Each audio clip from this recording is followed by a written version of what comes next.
आर्य समाज के संस्थापक महर्षि दयानंद सरस्वती बाल ब्रह्मचारी थे और वे अक्सर ब्रह्मचर्य पर प्रवचन भी दिया करते थे। इसी तरह एक छोटी सी ज्ञान गोष्ठी में स्वामी दयानंद के कुछ भक्त बैठे थे। उनमें से एक ने कहा, स्वामी जी, जो कुछ मैं पूछना चाहता हूँ वह आपके निजी जीवन से संबंध रखता है, इसलिए पूछते हुए संकोच हो रहा है। स्वामी जी बोले, आचार्य और शिष्य का संबंध आवरण रहित होता है। जानते नहीं, मशाल के साथ अंधेरा भी रहता ही है, भले ही हम मात्रा में नगण्य ही क्यों न हो। इसलिए निसंकोच होकर पूछो।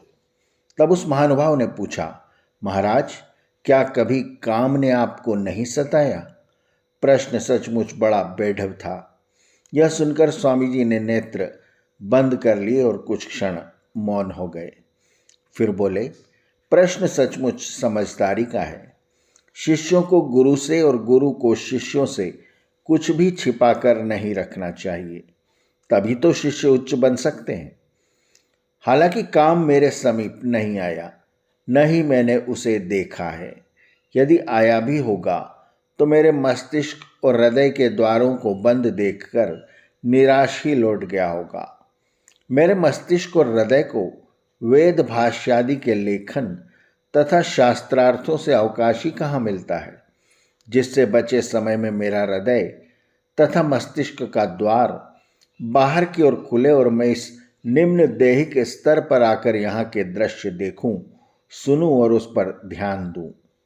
इतने में एक सज्जन ने पूछा, महाराज, अपराध क्षमा करें, क्या आप स्वप्न में भी कभी काम से पीड़ित नहीं हुए? इस पर स्वामी जी ने मुस्कुराते हुए जवाब दिया, भाई, जब काम को मेरे अंतर में प्रवेश करने के लिए द्वार ही नहीं दिखाई दिया, तब वह क्रीड़ा भी कैसे और किससे करता? जहाँ तक मेरी स्मृति साथ दे रही है, इस शरीर से शुक्र की एक बूंद भी बाहर नहीं गई है। सुनकर सब अवाक रह गए। भला इतना उच्च जीवन कितने मानवों से सद पाया है। ऐसे थे महर्षि दयानंद।